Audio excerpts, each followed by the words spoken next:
Teresa Thompson told a customer at Marlowe's Steakhouse to take his attitude down to the country club. Sharp, direct, the kind of comeback that gets you fired or worse. What she didn't know is that the tattooed man in the charcoal suit wasn't just some tech CEO slumming downtown. He was John Foden, heir to Chicago's most feared mafia family. The kind of man who commanded obedience with a glance and made people disappear for less. The next morning at 7:47 a.m., there was a knock on her door, and standing there wasn't John with his bodyguards and guns. It was his dying mother, holding a velvet box and an envelope marked paid in full. But the ring inside?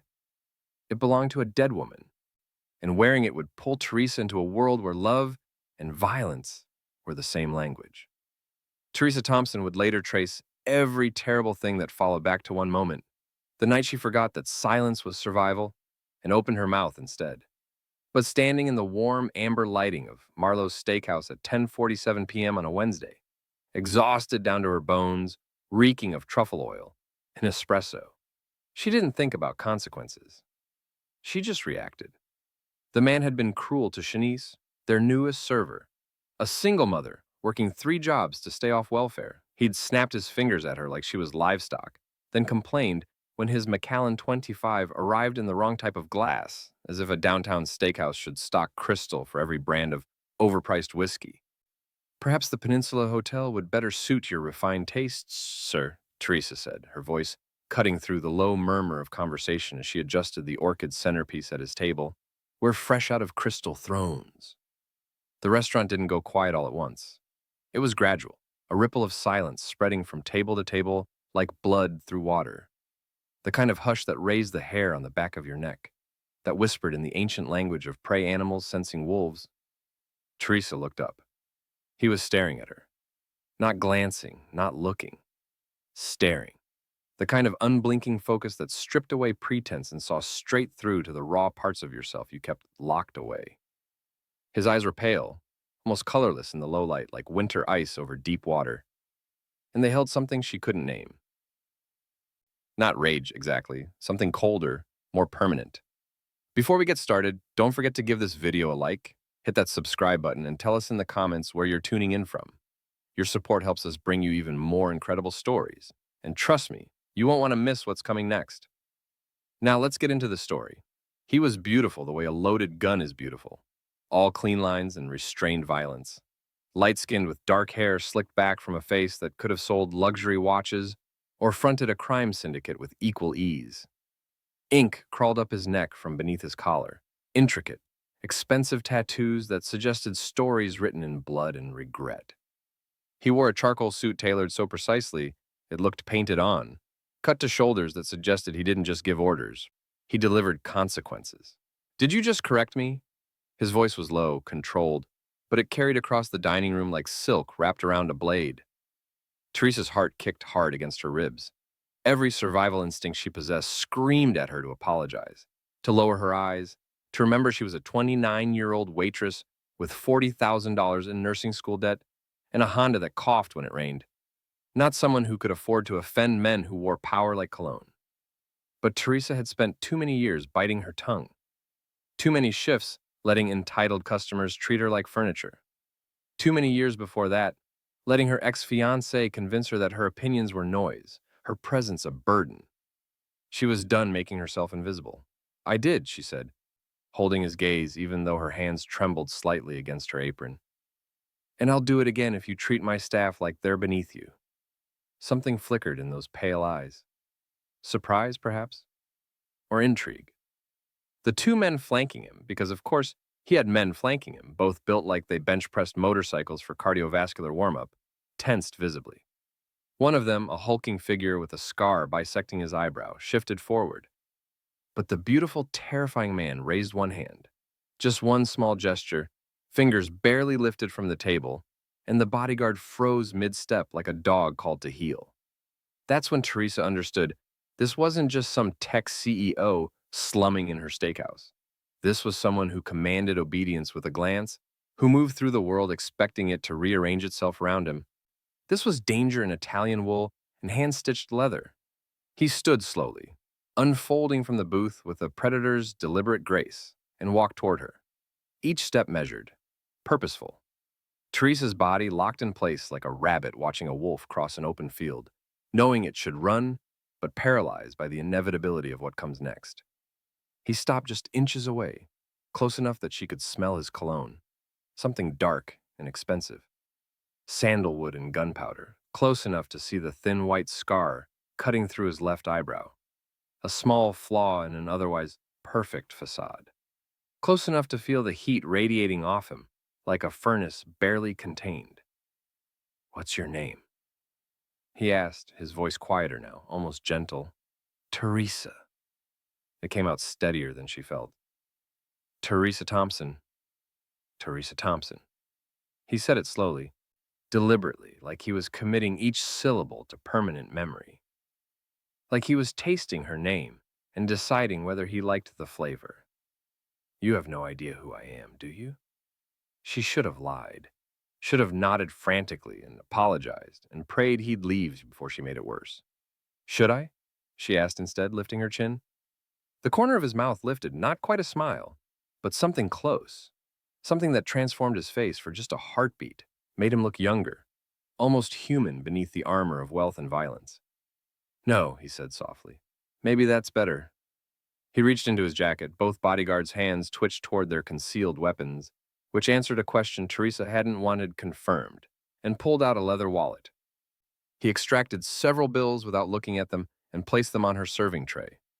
Teresa glanced down. $700 for a meal that cost 73. "Keep the change, Teresa Thompson," he said, already turning away, his men falling into formation around him like shadows, synchronized to his movement. Then he paused at the entrance, looking back over his shoulder, those pale eyes finding hers across the restaurant. "Be careful," he said. "That mouth of yours is going to get you into trouble." The way he said it didn't sound like a warning. It sounded like a promise. Then he was gone, disappearing into the Chicago night in a black Range Rover that whispered money and menace in equal measure, leaving only the ghost of sandalwood and the weight of his attention. Teresa stood there, staring at the bills on her tray, her heart still hammering against her ribs like it was trying to break free. Maria, the hostess, materialized at her elbow, face drained of color. "Mija," she whispered, making the sign of the cross. "Do you know who that was?" "Should I?" Teresa asked again, but this time her voice shook. "John Foden." Mariah's hand gripped Teresa's forearm, nails digging in. "His family, they own this city. The politicians, the unions, the construction contracts. What they don't own, they control. What they can't control." She trailed off, but her meaning hung in the air like smoke.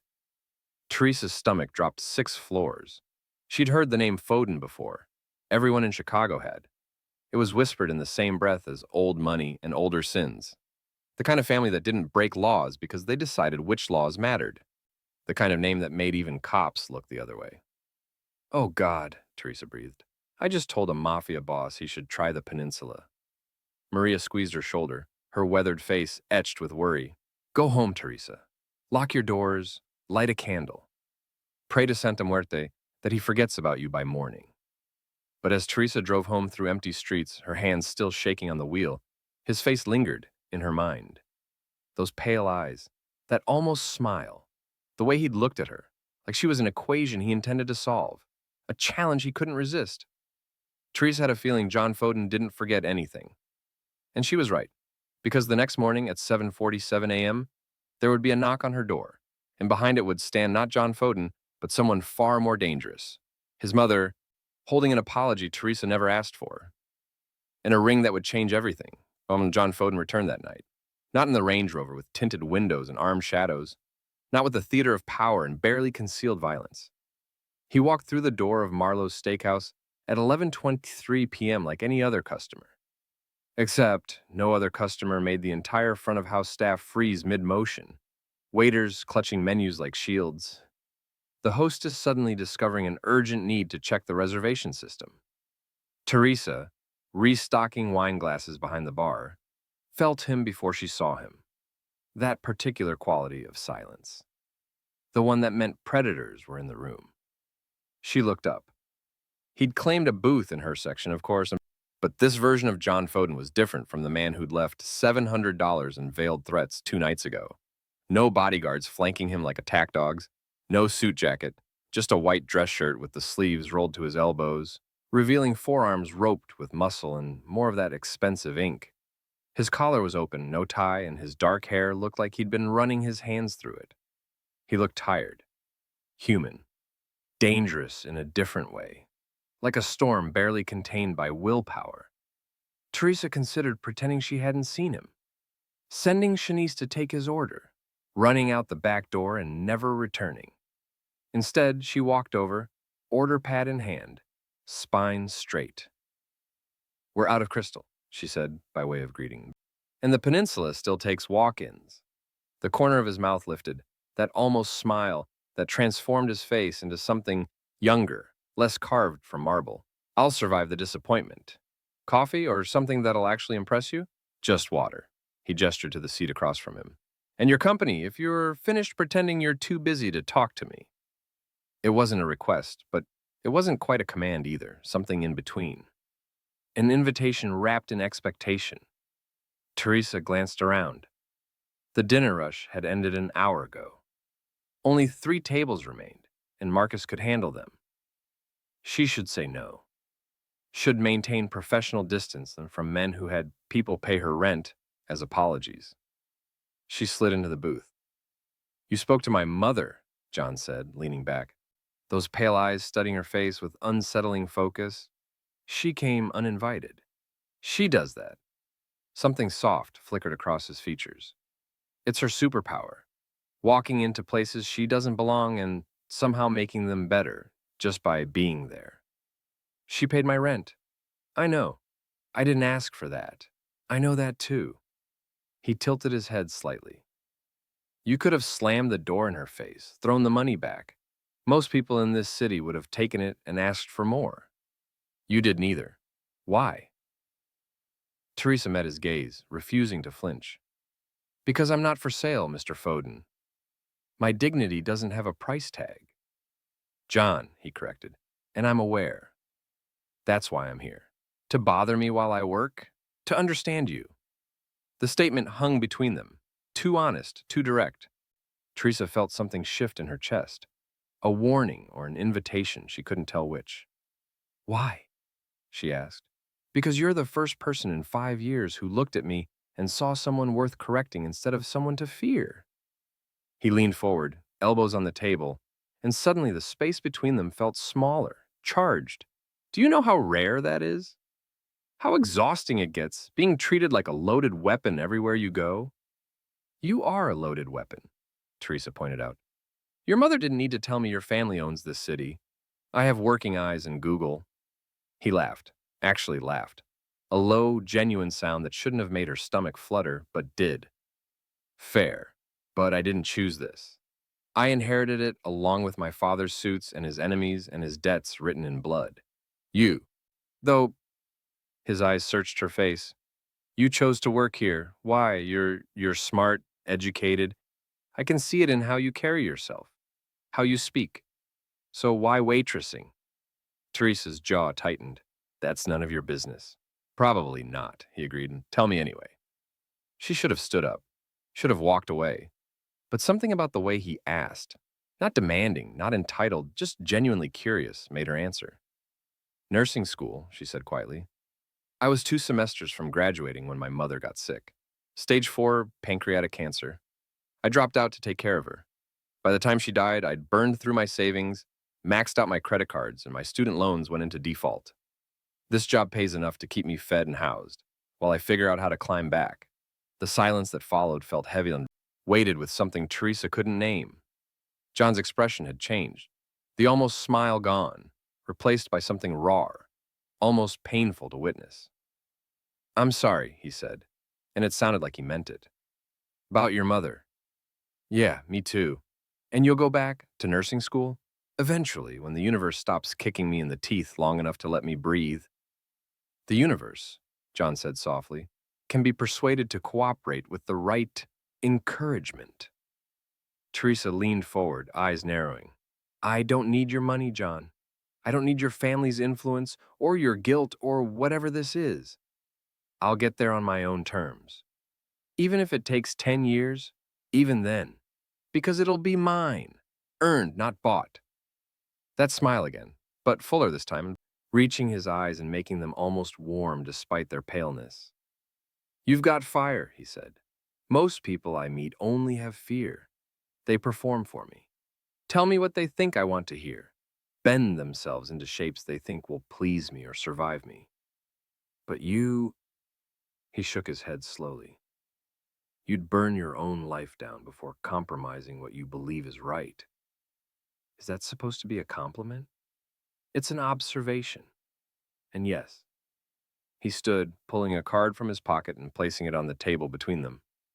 Matte black, embossed with a single phone number. No name, no title. Just 10 digits that probably connected to the kind of power Teresa had spent her whole life avoiding. If anyone bothers you, he said, call this number. I won't need to. Probably not, he agreed, but keep it anyway. Consider it, and he paused, that almost smile returning. Insurance against the universe's bad timing. Then he was gone, walking out into the Chicago night, hands in his pockets, looking less like a Mafia heir and more like a man carrying weight he never wanted. Teresa stared at the card for a long moment before slipping it into her apron pocket. She told herself she'd throw it away. 2 nights later, Teresa walked out of Marlowe's at 1:47 a.m. to find all 4 of her Honda's tires slashed, deep cuts that had bled rubber onto the parking lot asphalt. A message, maybe, from someone who'd heard about the waitress who'd talked back to John Foden, or just random violence in a city that specialized in it. Standing there in the empty parking lot, keys in hand, Teresa pulled out her phone. The black card was still in her wallet.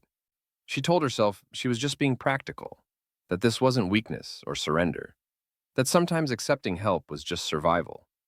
She dialed the number. John Foden answered on the first ring. I was wondering, he said quietly, how long you'd make me wait. The car arrived in 12 minutes, not the Range Rover this time, but a Mercedes sedan, midnight blue and silent as a held breath. The driver, one of the stone-faced men from Evelyn's visit, opened the door without speaking, and Teresa found herself sliding into leather seats that probably cost more than her entire apartment's furniture combined. John sat in the back, still in that white shirt with rolled sleeves, looking at her like she was a puzzle he'd been trying to solve since the moment she'd opened her mouth in his direction. Your tires? He asked. Slashed. All 4. I'll handle it. I don't need, but I know what you don't need, Teresa. His voice was quiet, but something sharp lived beneath it. Let me handle it anyway. She should have argued, should have demanded he take her home. Instead, she sat back and watched Chicago slide past the tinted windows, the city lights smearing like watercolors in the glass. They drove north, away from her neighborhood and away from the steakhouse, climbing higher until the car pulled into an underground garage Teresa didn't recognize. An elevator. Silence except for the mechanical hum of ascent. John's reflection in the polished steel doors, watching him. The doors opened onto a rooftop. But not just any rooftop. This was the kind of space that existed in a different Chicago, the one most people only saw in magazines. An entire restaurant, glass-walled, strings of Edison bulbs casting warm gold across empty tables. Beyond the windows, the Chicago River snaked through the city like a dark vein, bridges spanning it like stitches, and beyond that, the lake stretched to infinity. Where is everyone? Teresa asked, her voice too loud in the emptiness. I bought out the night, John said simply, gesturing to a table by the windows. I wanted to talk without an audience. That's not at all terrifying, Teresa muttered, but she followed him anyway, her practical shoes clicking against marble floors designed for heels that cost more than her monthly rent. He held her chair, poured wine from a bottle that had been breathing on the table, something red and probably older than she was. The view was obscene, the kind that reminded you some people lived in an entirely different universe. You're angry, John observed, settling across from her. I'm confused, Teresa corrected. 2 days ago, I was invisible.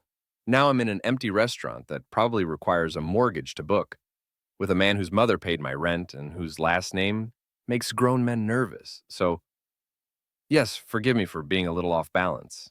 You're never off balance, he said. That's what makes you dangerous.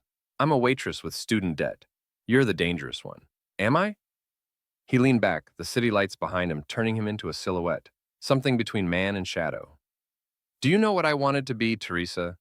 Before my father died and left me his empire, written in blood and offshore accounts? She shook her head. An architect. The admission sounded like a confession. I wanted to build things, create spaces where people could breathe, could live. Instead, I inherited demolition. My father's construction company was just the legitimate face. The real business was control, protection rackets, union manipulation, politicians on payroll, debts collected in violence. I was 23 when he died. 23 and suddenly responsible for keeping monsters in line, for maintaining an empire I never wanted. Teresa studied his face, seeing something she hadn't before, exhaustion that went bone deep, the kind that came from carrying weight that never lightened. You could walk away, she said. Could I? His laugh was bitter. You don't walk away from this, Teresa. You die or you rule. There's no retirement plan for families like mine. The moment I show weakness, the moment I stop being the most frightening thing in the room, someone will put a bullet in my head and take what I have. That's the game. Those are the only rules. Sounds lonely. It is. He met her eyes, and something in his gaze made her chest tighten. Until someone looks at you and sees past the monster, sees the man who wanted to build instead of destroy. The moment stretched between them, fragile and dangerous, charged with something Teresa didn't want to name. I don't scare easily, she said quietly. Then maybe you should, John replied, voice soft as a blade wrapped in silk. Because everything I touch either breaks or bleeds, and you're too good to be added to that list. That's not your choice to make. Teresa! The screech of tires cut through the night, violent and sudden. Below them, on the bridge spanning the river, a black SUV fishtailed, blocking traffic. Doors flew open. Men emerged, 4 of them, moving with military precision toward the building. John was on his feet before Teresa could process what she was seeing, phone already to his ear, voice dropping into something cold and controlled. South entrance. 4 hostiles. Handle it. What's happening? Teresa demanded, standing. Stay away from the windows. But she'd already seen them. John's men materializing from nowhere, appearing on the street below like ghosts given flesh. No uniforms, no badges, just efficient violence. Guns drawn, movements coordinated, surrounding the rival crew with the precision of wolves cutting off prey. The confrontation lasted less than 30 seconds. No shots fired, just a tense standoff. Quiet words exchanged, and then the rival crew retreating to their SUV, disappearing into traffic like smoke. Teresa's heart was hammering, adrenaline flooding her system, making her hands shake. John turned back to her, and the man who'd been confessing about architecture was gone. This was the other side, the side that made grown men nervous. His face had gone cold, empty of everything except calculation. A predator, assessing threats. Who were they? Teresa asked, voice steadier than she felt. Competition. Reminder that I'm being watched, that you're being watched. He crossed back to her, stopping just close enough that she could see the muscle ticking in his jaw. Do you understand now, Teresa? This is my world. Violence and power plays and constant vigilance. You shouldn't be here. My world eats good people alive, chews them up and spits out whatever's left. And what if I don't want to leave? Then you're foolish. Maybe. Teresa stepped closer, lifting her chin to meet his gaze, refusing to let fear win. Or maybe it's time someone made your world choke on something it can't swallow. Someone who won't break or bleed just because you're scared of caring about them. Something cracked in his expression, the armor splitting, revealing raw humanity underneath. His hand came up, trembling slightly, cupping her face like she was something precious and breakable. I don't know how to do this, he admitted, voice rough. How to want something without destroying it. Then learn, Teresa said, or let me go. But don't stand there and tell me I'm too good for your darkness while you're the one who keeps pulling me deeper into it. Below them, the city continued its violent ballet. Above them, strings of Edison bulbs cast gold across two people who shouldn't be standing this close, shouldn't be breathing the same air, shouldn't be looking at each other like the world might end and they'd still find ways to collide. John's thumb brushed across her cheekbone, a touch so gentle it made her ache. "You're going to ruin me," he whispered. "Good," Teresa said. "You could use some ruining." Evelyn Foden returned on a Tuesday afternoon when the light through Teresa's apartment windows was thin and gray, the kind of light that made everything look temporary. This time there was no knock. Teresa came home from a morning shift to find the older woman sitting at her small dining table as if she'd materialized from the air itself. One bodyguard stood by the door, silent as a grave marker. The other was presumably outside, ensuring the building's other residents developed sudden amnesia about who they'd seen entering apartment 3C. "Mrs. Foden," Teresa said, keys still in her hand, heart doing complicated things in her chest. "Breaking and entering is still illegal, even for your family." "Is it breaking if the superintendent was kind enough to let me in?" Evelyn's smile was gentle, but Teresa could see what a week had done to her. The woman looked thinner, more translucent, as if she were slowly becoming a ghost even while still breathing. The pearls at her throat seemed too heavy for her now, dragging at skin that had lost its elasticity. "I brought tea. I hope you don't mind. Your selection was limited." Two cups sat on the table, steam rising from expensive china that definitely hadn't come from Teresa's cabinets. Between them sat the velvet ring box, closed, waiting. Teresa set down her keys and sat, because what else could she do? Some forces, death, destiny, dying mothers with too much money and too little time, couldn't be fought, only witnessed. "How are you feeling?" Teresa asked, though the answer was written across Evelyn's hollowed face. "Dying." Evelyn said it matter-of-factly, pouring tea with hands that trembled only slightly. "The doctors give me weeks, perhaps a month if I'm stubborn enough. I've always been stubborn." She slid a cup toward Teresa. "Oolong. It was my mother's favorite. She used to say good tea makes difficult conversations easier to swallow." Teresa wrapped her hands around the cup, grateful for its warmth. "What difficult conversation are we having, Mrs. Foden?" "The truth about that ring." Evelyn's eyes, still sharp despite the illness ravaging her body, fixed on Teresa's face. "I wasn't entirely honest when I first brought it to you. I said it belonged to someone John loved once. That was true, but I didn't tell you who or how she died." The apartment suddenly felt colder. Teresa set down her cup, afraid she might drop it.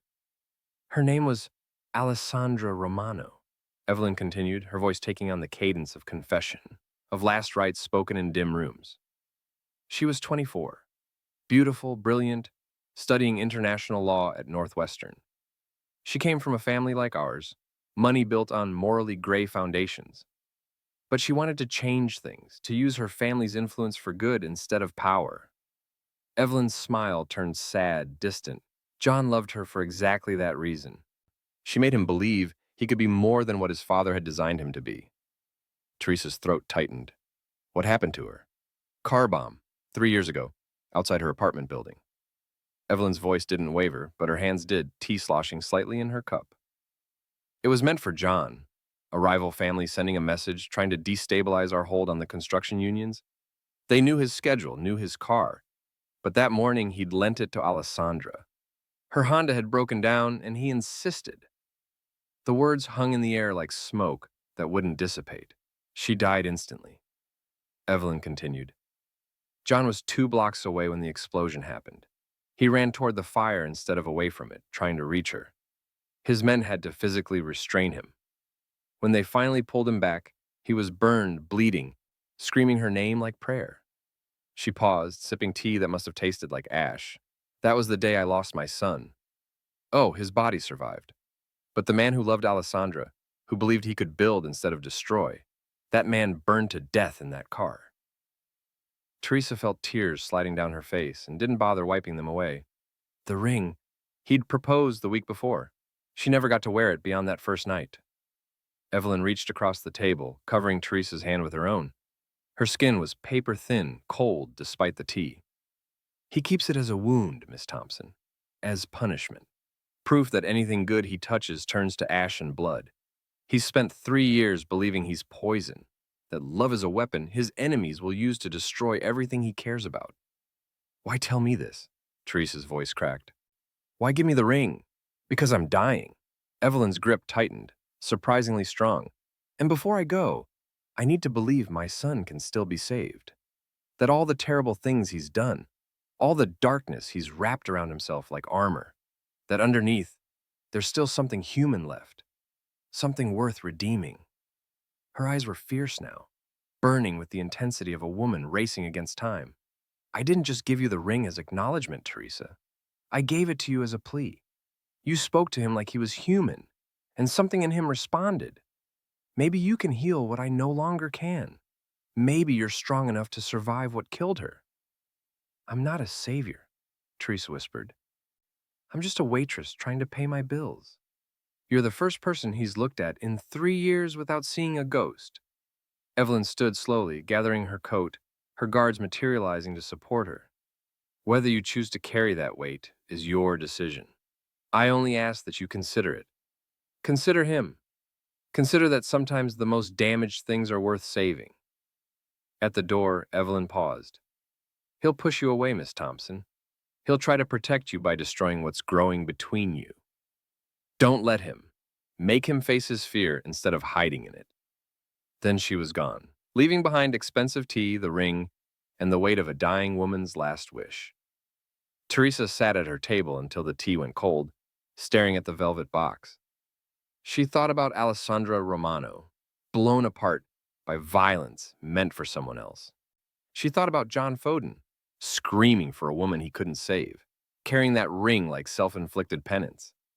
She thought about Evelyn's fierce eyes, begging a stranger to rescue her son from his own darkness. She thought about all the reasons she should walk away. Then she picked up her phone. John answered on the second ring. Teresa. Just her name, but she heard everything underneath it. Surprise, wariness, hunger held in check. Your mother told me about Alessandra, she said. Silence. Long enough that Teresa thought he might have hung up. Then, barely audible. She shouldn't have. I'm not afraid of what you are, John. You should be. Everyone who gets close to me ends up dead, Teresa finished. Maybe, or maybe I'm different. Maybe I'm stubborn enough to survive you. Teresa, no. Her voice was steel now, forged in the fire of watching her mother die, of clawing her way back from nothing with bloody fingernails and refusing to quit. You don't get to decide what I can handle. You don't get to push me away because you're scared. If you want me gone, tell me to leave, but don't hide behind protection and what-ifs. I can't, his voice broke. I can't watch someone else die because of me. Then teach me, Teresa said. Teach me how to survive your world. Show me why I should be afraid instead of telling me. Let me choose with my eyes open. The silence that followed felt like standing at a cliff's edge, wind howling, waiting to see if you'd be pushed or if you'd jump. Finally, John spoke, his voice rough with something that might have been hope or might have been surrender. Tomorrow night, I'll pick you up at 8, Mud. And Teresa, yes? Where's something you don't mind burning? The car arrived at 8, but this time John was driving. A matte black Audi that looked like it could outrun consequences. He'd kept his promise about clothes. Teresa wore jeans and a black sweater she'd gotten at Target 3 years ago. Things that wouldn't be mourned if they met bad ends. No bodyguards, she asked, sliding into leather seats that smelled like money and danger. Not tonight. His hands were steady on the wheel, but tension radiated from him like heat from asphalt in summer. Tonight you see what I really am, all of it. No filters, no romance, no rooftop restaurants, just blood and concrete and the weight of empire. They drove south toward the industrial corridor where Chicago kept its ugliest necessities. Shipping yards, processing plants, and warehouses that doubled as whatever their owners needed them to be. The kind of neighborhood where police response times were suggestions rather than guarantees, where security cameras developed convenient blind spots. John parked outside a warehouse that looked abandoned, rusted corrugated metal and broken windows. But when they stepped inside, Teresa saw the reality beneath the camouflage. Men in expensive suits conducting quiet business. Shipment manifests that probably told lies to customs officials. Money changing hands in bundles that would choke ATMs. And when John walked through, they all stopped, bowed. Not theatrical, not servile, just acknowledgement. The kind of respect earned through fear and competence, and the knowledge that crossing this man meant consequences delivered with surgical precision. Teresa watched him move through his empire like a king inspecting battlements, seeing the weight carried in the set of his shoulders, the careful neutrality of his expression. This wasn't power he enjoyed. This was duty, performed with grim determination. Mr. Foden, a man approached, mid-40s, scarred hands, eyes that had seen too much. The South shipment came in clean. No issues with customs. Good. And the union meeting? Scheduled for Thursday. They'll vote our way.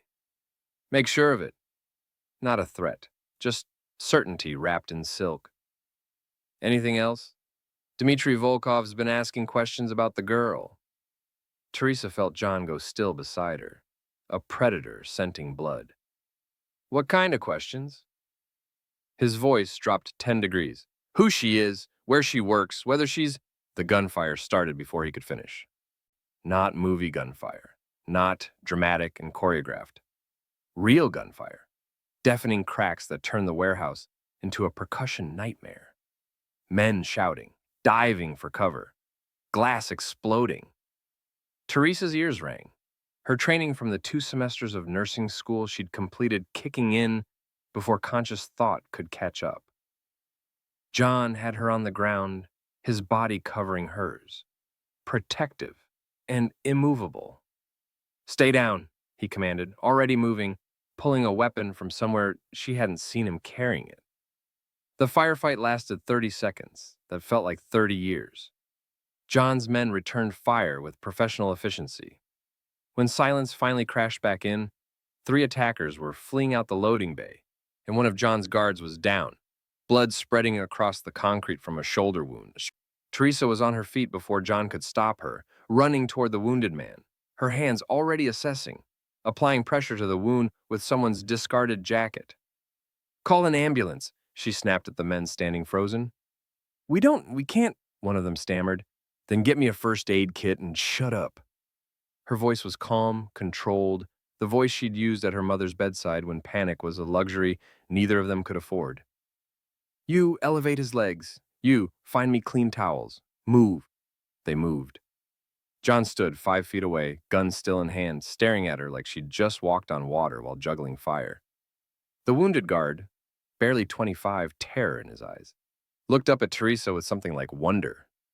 You're gonna be fine, she told him, voice steady, even as blood soaked through the makeshift bandage and bullet went through clean, missed the artery. You'll have a scar and a story, but you'll live. Who the fuck are you? The guard breathed. The boss's problem, Teresa said, meeting John's eyes across the blood and chaos, and apparently. The penthouse was silent except for the city humming 40 floors below. Teresa stood at the windows, still wearing clothes spattered with someone else's blood, watching Chicago glitter like broken glass scattered across velvet. Behind her, she heard John pour 2 glasses of something expensive, heard his footsteps approaching. You should have run, he said quietly, offering her whiskey she didn't refuse. I'm not good at running. You should learn. My world eats good people alive, you've mentioned. She turned to face him, seeing the cracks in his armor wider now, the facade crumbling under the weight of what she'd witnessed. But here I am, still breathing, still not afraid. Teresa, his voice broke on her name. He set down his glass, running hands through his hair, and suddenly he looked younger, more vulnerable than she'd ever seen him. I've done terrible things, not for greed or power, or because I'm a monster, for protection, for survival. My father built this world in blood and fear, and when he died, I inherited all of it, the legitimate businesses and the shadow empire underneath. Every day I make choices that keep it from collapsing, keep my people employed, keep rival families from starting wars that would burn half this city. And the cost? Everything, he laughed, bitter and broken. My humanity, my hope, 3 years of watching everyone I meet either fear me or try to use me. The weight of knowing that my decisions affect thousands of lives, that one wrong move and people die. He crossed to her, stopping close enough that she could see the exhaustion carved into his face. I tried to be better than my father. tried to use the power for good, to protect instead of exploit. But protection in my world still requires violence, still requires being the most frightening thing in the room so others think twice before starting fights. Your mother thinks love can save you, Teresa said softly. My mother is dying and desperate. But his eyes told a different story. She wants to believe I'm redeemable before she goes, that I'm not the monster my father created. Are you? Oh, I don't know anymore. His hand came up, trembling, hovering near her face, but not quite touching, like he was afraid contact would burn them both. Tonight you saw it, Teresa. The blood, the violence, the empire built on fear. You should be running, should be blocking my number and moving to another state. Instead, you're standing here covered in my guard's blood, looking at me like I'm still worth something. Maybe you are. Or maybe you're too good to see the truth. The truth, Teresa said, catching his hand, pressing it to her cheek, is that you're terrified, not of rivals or bullets or losing power. You're afraid of hope. Afraid that maybe your mother's right, that love could save you, because that means you'd have to stop hiding behind your darkness and actually try to be the man you wanted to be. Something broke in his expression. The final wall crumbling, leaving him exposed and raw and more human than she'd ever seen him. I don't know how, he whispered. I don't know how to be that man anymore. Then let me show you. She pulled him closer, feeling him resist and surrender in the same breath. Let me be the thing that makes you want to try. For the first time since she'd met him, John Foden looked genuinely afraid. Not of enemies or death or empire. Afraid of hope. The call came at 3:47 a.m., pulling Teresa from dreams that tasted like whiskey and gunpowder. Miss Thompson. The voice was professional, clinical. Mrs. Evelyn Foden has been admitted to Northwestern Memorial. She's asking for you. Teresa was dressed and moving before her mind fully processed the words. Calling a rideshare with shaking hands, watching Chicago blur past windows at speeds that felt simultaneously too fast and not fast enough. The hospital's private wing was the kind wealthy people died in. Quiet, dignified, with artwork that cost more than most people's surgeries. Two of John's men stood outside Evelyn's room, stone-faced sentinels, guarding a woman already halfway to whatever came next. They let Teresa pass without question. Inside, the room was dim, machines humming their mechanical lullaby. Evelyn lay against white pillows that made her look smaller, more fragile, like she was already becoming a memory. John sat in the chair beside her bed, still wearing yesterday's clothes, elbows on his knees, head in his hands. He didn't look up when Teresa entered. John, Evelyn whispered, her voice thread-thin. He lifted his head and Teresa's heart cracked at what she saw in his face. The boy beneath the monster, terrified and trying not to show it. I'm here, Ma. His voice was steady, but his hands weren't. Good. Evelyn's eyes found Teresa standing in the doorway. Come closer, child. I don't have the energy to shout. Teresa approached the bed, taking the hand Evelyn extended. Cold now, paper thin, bones like bird wings beneath translucent skin. The diamonds on her fingers looked too heavy, gravity pulling her back to earth. You came, Evelyn said, managing a smile that must have cost her everything. Of course. John, give us a moment. He looked like he might refuse and might argue that he'd already lost too much time, that every second was precious. But years of obedience, the kind drilled into sons by mothers who wielded love like law, won out. He stood, pressed a kiss to Evelyn's forehead, and walked out, leaving Teresa alone with a dying woman's last words. He'll push you away, Evelyn said immediately, her grip surprising in its strength. When I'm gone, he'll convince himself you're safer without him. That loving you is selfish, dangerous. He'll run, and he'll make it look like rejection. Mrs. Foden, promise me. The machines beeped faster, her breathing labored. Promise me, you won't let the darkness finish what it started in him. Promise me, you'll fight for the man underneath, the one who wanted to build instead of destroy. Promise me, a cough interrupted her, wet and painful. Promise me, my son won't die the same death his father did, alone, empty, convinced that power is all that matters. Teresa felt tears sliding hot down her face. I promise. Good. Evelyn's smile was peaceful now, resigned. You're stronger than Alessandro was. Strong enough to survive him, maybe. Strong enough to save him. Her eyes drifted closed. Tell him, tell him I wasn't afraid. Tell him his mother died believing he was worth saving. You'll tell him yourself, Teresa said. But Evelyn was already slipping away, her breathing shallow, the machines singing their warning song. Teresa called for John. He was at the bedside in seconds, taking his mother's hand, and Teresa stepped back, giving them privacy for goodbye. She watched through the doorway as Evelyn opened her eyes one last time, murmured something Teresa couldn't hear, and then simply stopped. No dramatic gasping, no final speeches, just one breath, and then silent. The machines flatlined. Nurses appeared with practiced sympathy. John sat motionless, still holding his mother's hand, staring at her face like if he looked hard enough, he could will her back to life. He didn't cry, didn't rage, and didn't move. He simply shut down, something vital extinguishing behind his eyes, leaving only the shell of the man Teresa had been teaching to hope. John vanished after the funeral. No calls, no texts. His men claimed they didn't know where he was, probably a lie, but one Teresa couldn't penetrate. Marlowe's felt emptier without the possibility of him walking through the door. Teresa's apartment felt cavernous, echoing with absence. On the fifth day, she found the ring box on her doorstep. Not delivered by bodyguards this time. Just sitting there, like an accusation, the velvet worn at the corners from too much handling. Inside, Alessandra's ring caught the hallway light, throwing tiny rainbows that felt like mockery. Tucked beneath it, a note in handwriting she recognized from the signature on the $500 bill from their first meeting. You were never meant for this world. I'm sorry I was selfish enough to try. Teresa read it 3 times, crumpling the paper in her fist, feeling something hot and furious building in her chest. He was running, hiding behind protection and noble sacrifice, pushing her away because grief had convinced him he was poison.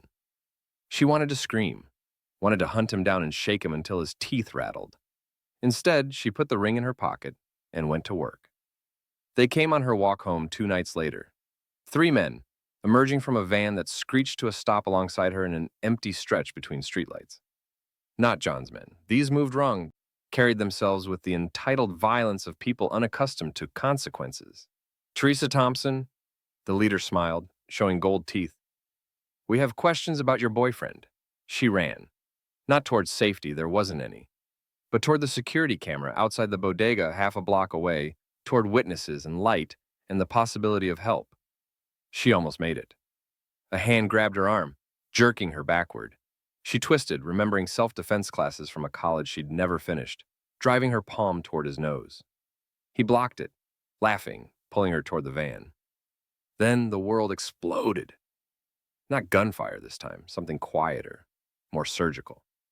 John's men materialized from nowhere, surrounding her attackers with the practiced efficiency of wolves taking down prey. The fight lasted seconds. The gold-toothed leader ended up face down on the pavement, arm twisted at an angle that made Teresa's nursing training wince. Miss Thompson, the scarred guard from the warehouse, the one she'd saved, appeared at her elbows, steadying her. You're safe. Mr. Foden's orders were explicit. Nothing touches you. Where is he? Teresa demanded, voice shaking with adrenaline and fury. Protecting you. The guard's expression softened slightly. In the only way he knows how. They drove her home in silence. Posted men outside her building she pretended not to see. Inside her apartment, Teresa pulled out the ring, the note, and finally understood. John's silence wasn't rejection, it was sacrifice. He'd vanished to draw attention away from her, to make his enemies think he didn't care, that she wasn't leverage. But he'd left his best men as shadows, invisible protection against the world he'd exposed her to. He was trying to save her by destroying what they'd started to build. Teresa stared at the ring, at the note, at the evidence of a man so convinced he was poison that he'd hurt them both to keep her safe. Idiot, she whispered. Then she picked up her phone and called the number on the matte black card, the one she'd memorized without meaning to. It rang 4 times before going to voicemail. His voice, clipped and professional. You know what to do. John Foden, Teresa said after the beep, her voice steel-wrapped in fury and something softer she refused to name. You don't get to decide what I can survive. You don't get to push me away and call it protection. If you want me gone, have the courage to tell me to my face. Otherwise, she paused, weighing her next words, knowing they'd change everything. Otherwise, come back and bring the damn ring with you because I'm keeping it. She hung up, her heart hammering, and waited to see if hope was stronger than fear. John Foden returned the way storms return, inevitable, violent, reshaping everything in their path. Teresa knew something had changed when she woke to find the street outside her apartment lined with black SUVs, enough firepower to start a small war idling at the curbs. When she arrived at Marlowe's for her shift, two of John's men were positioned at the entrance, and Marcus pulled her aside with eyes wide with fear. "Whatever's happening," he whispered, "keep your head down. Word is Foden's gone to war, and the whole city's about to feel it."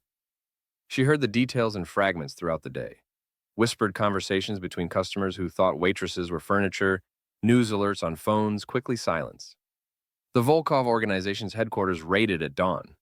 3 warehouses burned. Bank accounts frozen through judges who suddenly remembered which family really owned them. John Foden had stopped playing defense. The call came at 9:33 p.m. Not from John, but from the scarred guard whose life she'd saved. "Miss Thompson, you need to come now. The Volkov situation, it's escalating. Mr. Foden is—" He paused, choosing words carefully. "He's not himself." "Where?" He gave her an address in the industrial district, the same warehouse where she'd first seen blood on concrete, where she'd refused to run. The scene Teresa walked into looked like the aftermath of divine judgment. The warehouse was chaos, smoke hanging in the air, overturned furniture, bullet holes puncturing walls like angry punctuation. John's men secured the perimeter while others zip-tied 3 Volkov soldiers, faces bloody, defiance beaten out of them. And in the center of it all stood John. He'd shed his jacket, his white shirt torn and blood-spattered, some his, most not. He held a gun with the casual familiarity of someone who'd grown up with violence as vocabulary. His face was empty, carved from stone. The humanity Teresa had been coaxing back to the surface buried under layers of fury and grief. He was magnificent and terrifying, exactly what Evelyn had feared he'd become. "John," Teresa said, her voice cutting through the chaos. Every head turned. His men shifted nervously, uncertain whether to stop her or let her through. John's pale eyes found her across the wreckage, and something flickered behind the emptiness. Surprise, maybe, or horror that she was seeing him like this. "You shouldn't be here," he said, voice flat, controlled. The voice of a man who'd locked everything human away where it couldn't interfere with necessary violence. "Neither should you." She walked toward him, glass crunching under her shoes, past bodyguards who parted like she had every right to walk into war zones. "Not like this." "Like what?" He gestured to the restrained men, the destruction. "Protecting what's mine? They tried to kill you, Teresa. Sent men to your apartment, to your work. They wanted to use you as leverage, as a message that I'd gone soft." His laugh was broken glass. "They needed a reminder of what happens when people threaten what I care about. So you started a war. I finished one." He turned away from her, addressing his second in command. "Get them out of here. Make sure the Volkovs understand this isn't negotiable. They touch her again. I don't just burn their operations, I burn their families." "John!" Teresa grabbed his arm, forcing him to face her. "Stop. Look at me." He did, and what she saw in his eyes made her chest ache, rage and grief and exhaustion so profound it looked like death. He'd been running on fury since his mother died, using violence as anesthetic, and now the drug was wearing off, leaving only pain. "I lost the only good thing I had left when my mother died," he said, voice cracking on the admission. "The only person who looked at me and saw someone worth saving. Without her," and he gestured helplessly at the destruction around them, "this is all I know how to be." "That's bullshit." Teresa's voice was sharp enough to cut. "You're using your mother's death as an excuse to stop trying, to give up on the man she believed you could be and hide behind the monster your father created." "Teresa, no." She stepped closer, invading his space, refusing to let him retreat behind walls and weapons. "You pushed me away after she died because you were scared. Scared that caring about me made you weak, that loving me would get me killed like Alessandra. So you ran, called it protection, convinced yourself you were poison." Her voice softened, but didn't lose its edge. "But your mother didn't die believing that. She died believing you were worth saving, worth fighting for." She gave me that ring and made me promise not to let the darkness finish what it started in you. John's hand trembled around the gun. I don't know how to be anything else. Then stop acting like you died with her, Teresa shot back.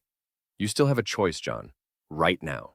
You can be the man who burns the world because he's too afraid to hope, or you can be the man your mother believed in. The one who wanted to build instead of destroy. The one who's terrified of love but brave enough to try anyway. The words hung between them, heavy as judgment, sharp as salvation. Something broke in his expression, the final wall crumbling, the armor shattering. His hand opened. The gun clattered to the concrete, the sound obscenely loud in the sudden silence. He reached into his pocket with shaking hands and pulled out the velvet box, worn now from too much handling, too many nights spent staring at what he'd lost. He opened it, and Alessandra's ring caught the warehouse's harsh light, diamonds throwing fractured rainbows across blood-stained concrete. This was meant for the woman I couldn't protect, John said, his voice raw, stripped of everything but truth. I kept it as punishment. Proof that everything I touch dies or bleeds. I gave it back to you because I thought pushing you away would keep you safe, that you'd be better off without me poisoning your life. John. He took her hand and his fingers were ice cold, trembling. But you didn't stay away. You walked into gunfire. You saved my men. You called me out on my fear and made me face what I was becoming. He pulled the ring from its velvet prison, holding it between them like an offering or a confession. This ring doesn't belong to the past anymore. It doesn't belong to the woman I couldn't save or the man I used to be. He slipped it onto her finger and it fit perfectly, like it had been waiting for her all along. It belongs to the woman who saved what's left of me, he whispered. If you'll have it, if you'll have me, knowing what I am, what I've done, what my world will ask of you. Teresa looked down at the ring, Alessandra's ring, Evelyn's hope, now hers, and then back at the man who'd fought so hard against being saved that he'd nearly destroyed himself in the process. I'll have you, she said, but not like this, not as the monster hiding from hope. I want the man underneath, the one who wanted to build instead of destroy, the architect, not the executioner. I don't know if he still exists. Then we'll find him together. She cupped his face, feeling him lean into her touch like a man dying of thirst. Starting now, starting with you choosing mercy instead of vengeance, with you choosing to build something good instead of burning everything down. John's arms came around her, pulling her close, and she felt him shaking. Great shuddering breaths, like a man surfacing after drowning. Around them, his men looked away, giving them privacy in the wreckage, understanding they were witnessing something more profound than violence. They were witnessing resurrection. I'm sorry, John breathed into her hair. I'm sorry I ran. I'm sorry I was too afraid to fight for this.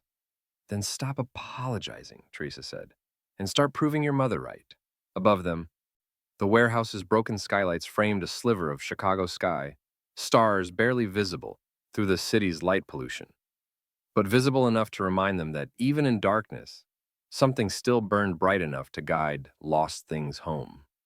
6 months had rewritten Teresa Thompson's story in ways she never could have imagined the night she'd opened her mouth and changed everything. She stood outside Marlowe's steakhouse, her steakhouse now, watching the evening crowd filter in through doors that no longer looked tired.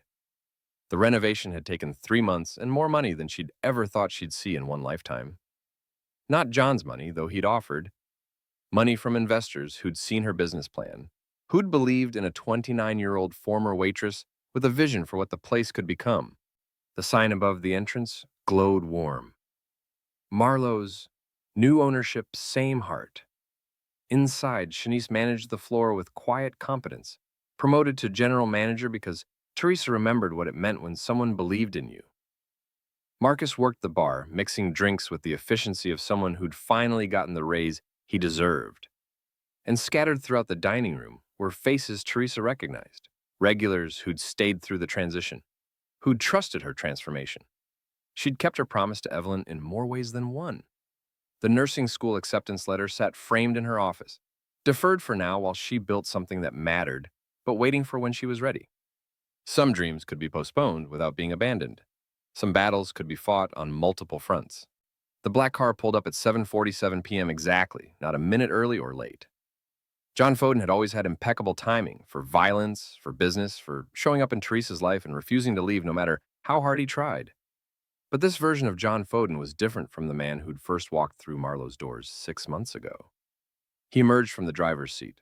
No chauffeur, no armed escort, no entourage of stone-faced bodyguards. Just him wearing charcoal gray slacks and a simple black sweater that made him look younger, more approachable. The kind of clothes architects wore, not executioners.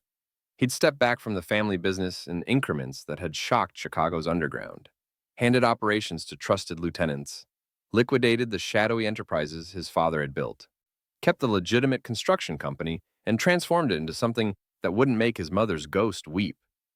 It hadn't been easy. There'd been challenges, power plays from rivals who'd thought his grief made him weak. But John Foden grieving was somehow more dangerous than John Foden thriving, and the city had learned that lesson written in consequences. He'd learned to build again instead of destroy. Learned to choose mercy over vengeance. Learned that power didn't have to mean fear, that respect could be earned through integrity instead of violence. He'd learned slowly and painfully to be the man his mother had believed existed underneath the armor. Teresa watched him approach, her heart doing complicated things in her chest.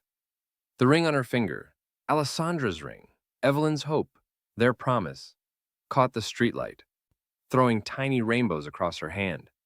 She still wore it, had worn it through every transformation, every challenge, every moment when the weight of owning a restaurant and loving a man, rebuilding himself from broken pieces felt too heavy to carry.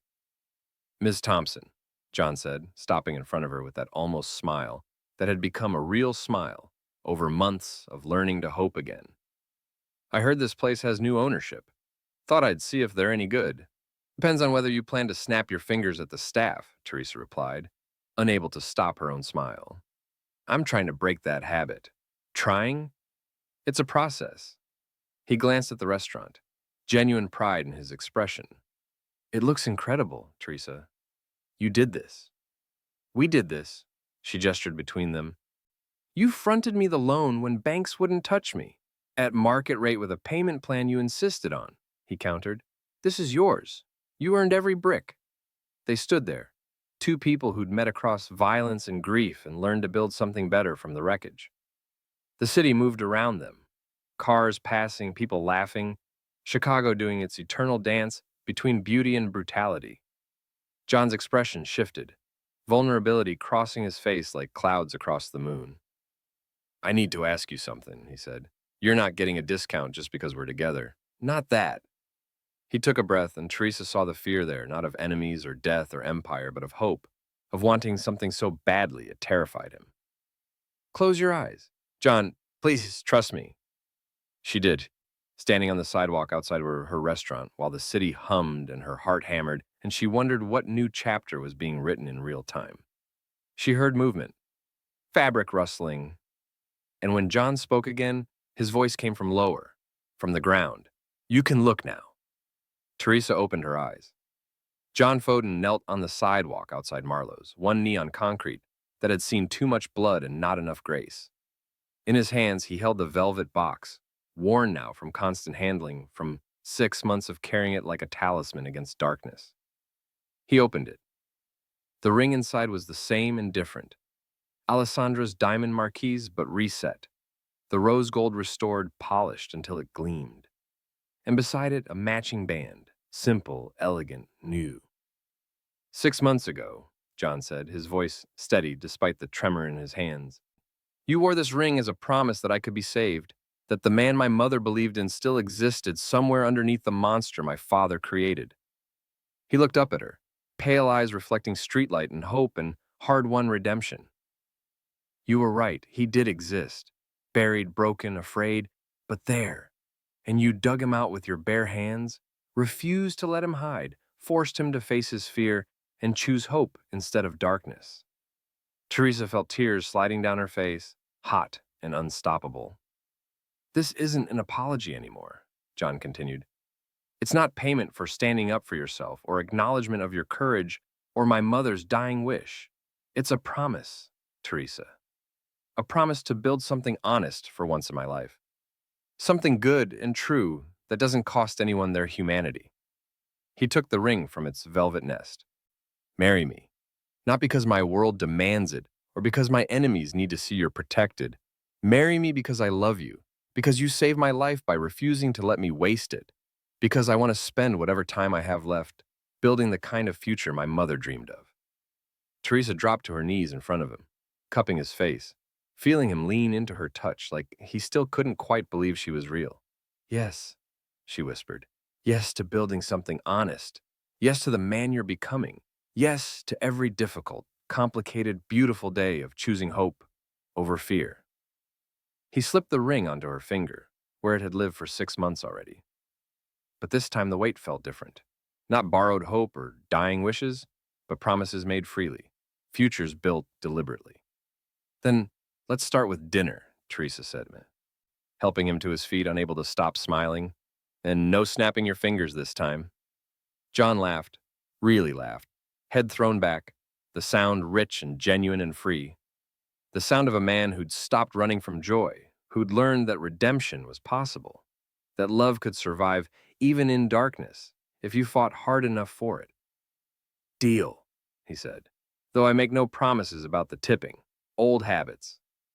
They walked into Marlowe's together, past the hostess who grinned at Teresa's tear-stained face, past the diners who noticed the ring and started whispering. Shanice seated them at a corner booth, the same booth where John had first returned, where he'd asked Teresa why she worked there, where the first tentative threads of something impossible had been woven. Outside, Chicago glittered like broken glass scattered across velvet, beautiful and brutal and indifferent to the small miracles happening in steakhouses and on sidewalks and in the hearts of people learning to hope again. The ring on Teresa's finger caught the candlelight, throwing tiny rainbows across white tablecloths. Alessandra's diamond, Evelyn's wish, now Teresa and John's promise. A reminder written in rose gold and hard-won grace. A reminder that sometimes the sharpest weapon a woman can wield isn't fear or violence or power. It's her voice. The courage to speak truth to monsters and see the men underneath. The strength to refuse silence when the world demands it. The audacity to believe that love can survive even in darkness, that redemption is possible, that broken things can be rebuilt into something beautiful if you're brave enough to try. Teresa had opened her mouth in a steakhouse 6 months ago and changed 2 lives with a single act of defiance. Now, sitting across from a man who'd learned to build instead of destroy, watching him study the menu like the choice between steak and salmon was the most important decision he'd make all day, she understood what Evelyn had known all along. Some men need saving. Some women are brave enough to do it. And sometimes, if you're very lucky and very stubborn and very willing to walk into darkness and drag light back out with your bare hands, you both survive to build something worth saving. Teresa, John said, looking up from the menu with that smile that made him look young and hopeful and human. Thank you. For what? For not staying quiet. She reached across the table, lacing her fingers through his, feeling the cool metal of their promise against warm skin. I never was very good at that, she said. And they laughed together, 2 people who'd met across violence and grief and learned to choose hope, building their future one honest conversation at a time. Outside, the city continued its eternal dance. Inside, something better than empire was being born.